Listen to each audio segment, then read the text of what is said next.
Hey guys, Snowflake here. International break is over and we're back to the good stuff. Good old club football. And this is my update on Manchester United. So, coming up fixtures. Ugh. Upcoming fixtures. So Stoke away tomorrow is going to be a tough game, but I expect we should be able to come through that. But the big thing for me here is we have 5 matches in 14 days. So it's going to be a real test of how our squad can cope. Because right now, we've basically been using the same players every single game, and it's been fine because we've been playing once a week. But now we've got Champions League, we've got Basel coming up in 3 days. We've got Burton Albion in the League Cup, which will probably be a good chance for some of the French players. And that comes in between 2 pretty tough games, actually. Everton at home and Southampton away. Southampton haven't lost yet, so that should be interesting. Yeah. So, following my vlog on the 31st of August, we actually did let 2 more players leave on loan. One, which I did touch on last time, was Matty Willock, who has gone on loan to Dutch club Utrecht. I haven't actually seen him play, but I know he was on the bench for a couple of United games. Was it under Van Gaal or Mourinho? I can't remember. But yeah, hopefully he does well there and maybe can fight for a place on his return. I'd say it's unlikely at the moment, but who knows. And then quite controversial moves saw Andres Pereira move on loan to Valencia, despite Mourinho previously saying that he wanted Pereira to stay and fight for a spot in the first team. But he, in my opinion, he was never going to get the number of games he needed this season, and probably the right move to send him out on loan. And Valencia is a good team, so he's going to learn a lot there. He was in Spain last year with Granada, who did awfully and got relegated, but he played well there. So for Valencia, he should be able to show his stuff. And yeah, hopefully that turns out well. So first up, we have a match against Stoke tomorrow, which unfortunately I'll probably miss as I'll be out with friends tomorrow. But we'll try and catch the highlights at some point. So a big talking point is, who do you start? Anthony Martial or Marcus Rashford? And there's quite a lot of pros and cons for either. Martial has the benefit that he didn't play in the international break. He wasn't called up to France. Strange decision in my opinion, since he started the season so well. But good for us, as it means he's completely fresh and he should be ready to go for this match. But then you've got Marcus Rashford, who played really well in his last game for England. Even though he made the mistake that led to Slovenia scoring the first goal, he assisted and then scored the winning goal. I was given a lot of praise, so he's on a high at the moment, and maybe on that basis he should start. But it's a tough choice, and I'd be happy with either of them, to be honest, because you just play one, bring the other one when the opponents get tired, and it works a treat. Or it has so far, we'll see. Of course, we just had the international break, and that kind of halts the momentum that we had going. We had 10 goals in 3 games, looking unbeatable. Would have loved to continue without the international break and just keep playing, but that's not how it works. So it'll be interesting to see if we can maintain our momentum from before the international break. Good news for us, bad news for Stoke. Ryan Shawcross, their star centre-back and captain, is out injured. Ex-Man United youth player. We let him go to Stoke for far less than we should have, and he always has a really good game against us, but he won't have the chance to this time, which fills me with optimism ahead of this game. I think this might just be our day. Another general comment on the games we've seen so far. Well, it's been very difficult to criticise us because we've been winning all our games convincingly and doing well. Some would argue we should be making our subs earlier in the match. We tend to make them with 15-20 minutes to go. That was a bit risky at home to Leicester. We could have maybe used some fresh legs a bit earlier. It's tough. I mean, the players that have started have won all the games so far, so they've earned their place. And if they're fit enough to play, we have a belief that they can do it for us. But sometimes fresh legs is just a way to go, and that's all you need. It's the half a yard difference between going past your defender and not going past them. And even mental sharpness is important as well. I mean, you have to be alert and not tired to be able to see the pass quicker than what you normally would. But yeah, it's an interesting point of debate. And also, there's some other interesting matches happening. Manchester City v Liverpool is the big one. Great that one of them is going to be dropping points. Ideally, as much as I hate to say it, I'd probably want Liverpool to win because I see Man City as much more of a threat this season. A draw would be amazing as well. Anything but a Man City win will do me nicely. Leicester at home to Chelsea. Well, to be fair, Leicester, they gave Arsenal a very good game, almost beat them. They gave us a good game, actually. We had to wait till quite late to beat them, so I expect them to give Chelsea a lot of problems. Hopefully they get a result there. Everton v Tottenham, not an easy game for Tottenham. Everton are a good side, especially at home. The Wayne Rooney incident won't do them any favours, but I still expect them to put up a good fight, and hopefully they can get at least a point from that game. Arsenal home to Bournemouth. Well, the way Arsenal are looking at the moment, any game seems difficult for them, so I wouldn't put my money on anyone there. But then some would also argue Arsenal are at their best when everyone is writing them off. So I feel like it's either going to be a big Arsenal win or a surprise Bournemouth win. But we'll see how that plays out. So, as I said earlier, Andreas Pereira's decision to leave, not fully approved by Jose Mourinho. Mourinho, of course, had the end decision, but of course he didn't want to keep an unhappy player that wanted to play at Valencia, so he let him go. But Mourinho thinks he would have got more from fighting at Man United. There's a point to be argued that with better teammates, it would have been better for him to learn from the likes of Pogba, Matic, Herrera than the caliber of player he'll play with at Valencia. We do have the option to recall him in January if we need to. That's good. So if we're still in all the competitions, I'm sure Mourinho will be seriously considering bringing Pereira back. He'll get more playing time at Valencia, which I think is much more important than training with better players. I think play time is important. But yeah, I'm excited. I still think Andreas Pereira has a future at Man United. I really enjoyed watching him play in pre-season, and from what it sounds like he's done, he did really well in Granada as well, and hopefully he sets the world alight for Valencia as well. I wanted to talk a bit about our squad depth. So last time I talked about our best 11, but really that doesn't do justice to literally the amount of players we have in every position is so good. I mean, David De Gea, for me, best goalkeeper in the Premier League, hands down. Even Sergio Romero is probably up there as one of the best goalkeepers in the Premier League, and he's not even our first choice. I mean, Joel Pereira is more than good enough for a third choice.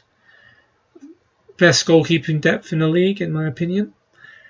Right back, Antonio Valencia, the tanker right back. Right back is the place you could argue we're a little light. We have numbers there. We've got Darmian, Young, and Tuanzebe there, but Ashley Young is getting on a bit. I still think he's a very good player, and hopefully he still is when he returns from injury. We also have Matteo Darmian, who's improved, but still has a lot more to do to convince me. And young Tuanzebe coming through the ranks as well, with Timothy Fosu-Mensah as well out on loan. I'm sure he'll have a future when he comes back from his loan. A left back, we still have Luke Shaw to come back from injury. I hope he can get to somewhere near the form he showed before his serious leg break injury. He has come back since, but never showed the form he did before his injury against PSV, which arguably was the turning point of our season under Louis van Gaal, when we got knocked out of the Champions League and then ended up finishing 5th. Following that, we've got Daley Blind, who I think is a great option at left back. Great passer, fantastic awareness, reads the ball before the danger happens. I really like him. Darmian can play left back, and so can Ashley Young as well. And centre back, boy, have we got options at centre back. Bailly, Jones, Rohan, Smalling could all probably get into most teams in the Premier League, to be honest. All very solid, strong, powerful centre backs. Barring Smalling, all very good on the ball as well. Fearless, and more often than not, they do their job. And some of them have been very harshly criticised for the small mistakes they make. When really, we have one of the best defences in the league, and we've had one of the best defences in the league for a very long time. And even then, we've got our summer signing, Victor Lindelof, who hasn't settled in yet. Hopefully, if he's half the player Mourinho thinks he's going to be, he'll be another fantastic addition to our centre-backs. We've got Blind to cover there if needed, and Twanzebe as well, a young player coming through. We'll probably see more time at right back, but yeah. And Fosu Mensah will come back from London. He's centre-back by trade as well. Centre midfield, again, incredible options. We have Pogba and Matic as our first choice at the moment, who by themselves are probably maybe the best duo in the league. Backing them up, you have Ander Herrera, Maro and Fellaini. Herrera, a player of the year last year, can't even get a start in our team. Fellaini, a fantastic Plan B player. Not a starting player, but he does a job when he comes on. Fantastic work rate, good aerial presence, and just gives the opposition a hard time, to be honest. Gives everyone else more room to play in as well, which I think goes unnoticed a lot of the time. Our captain, Michael Carrick, hasn't even played a minute this season. He'll be good when we need him, but I don't think we'll need him too much this season. And young Scott McTominay will probably have a chance as Andreas Pereira's gone out on loan. He'll probably have a chance to impress, hopefully at some point.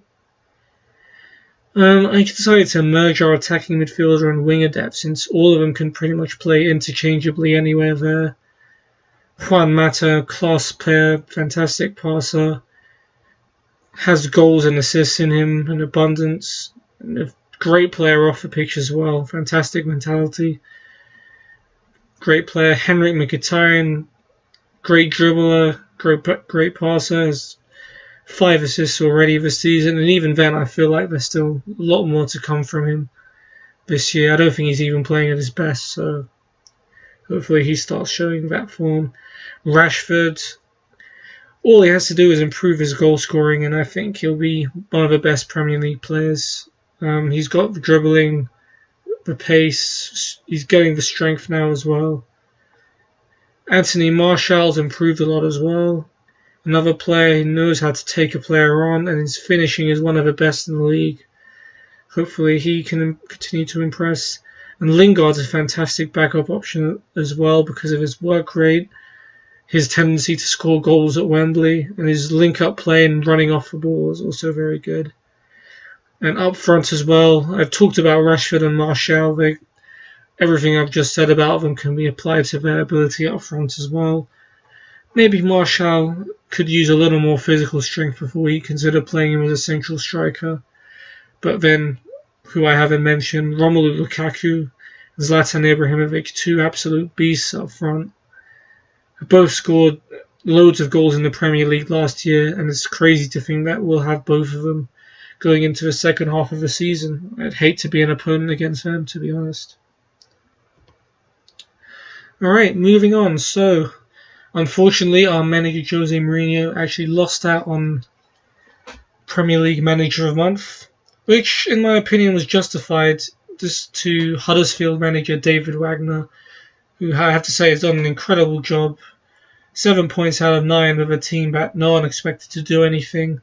Doesn't really have any well-known players in their team. Haven't even conceded a goal yet this season, let alone lost a game. So fair play to Wagner. He probably deserves it this time. Mourinho, you have to say, did everything he could, won every game, didn't concede a goal, but really against in matches where we were expected to win. So fair play to Ragnar. Maybe next month for Jose. Ivan Perisic, long-time target of United, renewed his contract at Inter Milan until 2022. In good news, I guess we'll probably sign Griezmann next season. He was going to join us before Atletico Madrid got their transfer ban, so Griezmann stayed out of loyalty to his club because they couldn't replace him. Fair enough. And it looks like his release clause, I think, will be reduced, so we'll probably buy him next season, which is great news for us. Probably he's a step above Perisic, let's be honest. However, he would have been a good signing for this year. He's a proper wide player, Perisic, unlike the wide players we have, Mata, Mkhitaryan, Martial and Rashford, who all like to drift inside and play in the middle. Perisic is one player who would stay out wide and put actual crosses into the box and run at players, which is something we're lacking a little bit of. But fair enough, we can get him, we tried. Oh well, we have a great squad anyway, and we should still win the league. Next up, our manager Jose Mourinho, expected to have talks to renew his contract in November. Great news for us again. I think he's a fantastic manager. Even at Chelsea, you had to admit, I probably didn't like him as when he was Chelsea manager. But what he did with them, he won their first ever Premier League titles. He won the Champions League with Porto. He's won it with Inter. He's won it with Real Madrid. You can't really argue with him. He's a fantastic manager. And if he were to go, I can't see who in the football world would be better to replace him, to be honest. He's improved our style of football from what it was under Moyes and Van Gaal. Every transfer he's brought in, you have to say, has been excellent. There's been some questionable ones under Moyes and Van Gaal. But everyone Mourinho's brought in so far, except maybe Lindelof, but early days. He can still come good for us. Is really impressed so far. An issue with Mourinho in the past is he wouldn't last too long at clubs because eventually the players would grow tired of his style and then start slacking off and rebelling against him. But at Man United, it looks like he's sort of calmed down. He's matured in a sense, and everyone at the club speaks so highly of him and the way he talks to them, the way he treats them in training. And I honestly think those days of him not getting on with his players are behind him. It looks like he's doing well. But one thing is, we did finish 6th in the league last year, so maybe jumping the gun on renewing his contract is a bit quick. But honestly, I'm happy with Mourinho. I don't think us coming 6th was his fault that much. He was partially to blame, but we did win 2 trophies instead, and gone into the Champions League, which is why we didn't focus on the league, because we wanted to win the Europa League to get to the Champions League. So I'm happy with Mourinho. Player of the month for August. I did go for Paul Pogba as my third choice, but he has been voted as the August Player of the Month for United. But to be fair, he's been scoring goals, he's been getting assists, and he's been putting in fantastic midfield performances. And you have to wonder, is this the season where Pogba kicks into the next gear for Manchester United?